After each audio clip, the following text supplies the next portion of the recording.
बहुत समय पहले की बात है। उज्जैनी के पास एक समृद्ध राज्य था, मालवा, जहां राजा रणधीर सिंह का शासन था।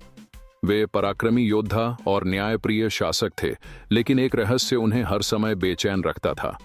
राजमहल से कुछ दूरी पर एक प्राचीन बगीचा था, जिसे कोई छूने तक की हिम्मत नहीं करता था। कहा जाता था कि जो भी वहां जाता कभी वापस लौटकर नहीं आता।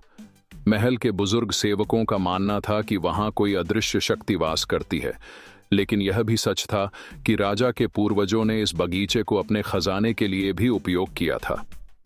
एक दिन राजा से मिलने वीरभद्र नामक एक योद्धा आया। उसने आदरपूर्वक राजा को प्रणाम करके बोला, महाराज, आपकी आज्ञा हो तो मैं इस रहस्य को सुलझा सकता हूं। राजा ने उसे सावधान करते हुए कहा, वीरभद्र, कई योद्धा वहां गए, लेकिन कोई आज तक वापस नहीं आया। सोच लो, यह तुम्हारे जीवन का सबसे बड़ा निर्णय हो सकता है।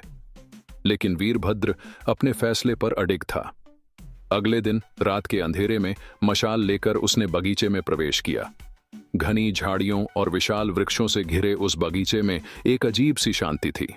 अचानक ठंडी हवा चली और वीरभद्र को लगा कि कोई परछाई उसके पीछे चल रही है। जैसे ही उसने आगे कदम बढ़ाया, एक भारी लोहे का दरवाजा दिखा, जिस पर प्राचीन लिपि में कुछ लिखा था। जैसे ही उसने दरवाजे को छुआ, एक कर्कश आवाज गूंजी। जो भी भीतर आया वह जीवित नहीं बचा। लेकिन वीरभद्र हिम्मत नहीं हारा। उसने दरवाजा खोला और अंदर प्रवेश किया। अंदर एक विशाल कक्ष था, जिसकी दीवारों पर अजीब चित्र बने थे। अचानक दरवाजा अपने आप बंद हो गया। वीरभद्र ने चारों ओर देखा। उसे एक सिंहासन दिखाई दिया, जिस पर एक कंकाल बैठा था। उसके हाथ में एक तांबे की तख्ती थी, जिस पर लिखा था, जो सत्य को जाने बिना लोभ में फंसेगा वह यहीं समाप्त हो जाएगा। वीरभद्र को समझ में आ गया कि यह बगीचा केवल खजाने की रक्षा के लिए बनाया गया था।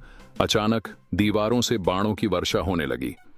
वीरभद्र तेजी से झुका और सामने पड़े एक शंख को उठाकर बजा दिया। अचानक बाणों की वर्षा बंद हो गई और दीवारें धीरे धीरे खुलने लगीं। वीरभद्र जब बाहर निकला तो उसके हाथ में एक स्वर्ण मुद्रा और तांबे की तख्ती थी। उसने राजा रणधीर सिंह को वह तख्ती सौंपी, जिस पर लिखा था, सच्चा खजाना धन नहीं बल्कि न्याय और सत्य है। जो राजा प्रजा के हित में काम करेगा वही इस खजाने का असली मालिक होगा। राजा ने यह पढ़कर घोषणा की कि राज्य के सारे खजाने का उपयोग गरीबों और जरूरतमंदों की भलाई के लिए किया जाएगा।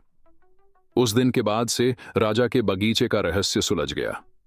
वहां कोई अदृश्य शक्ति नहीं थी, बल्कि यह एक परीक्षा थी जो राजा के उत्तराधिकारियों के लिए रखी गई थी।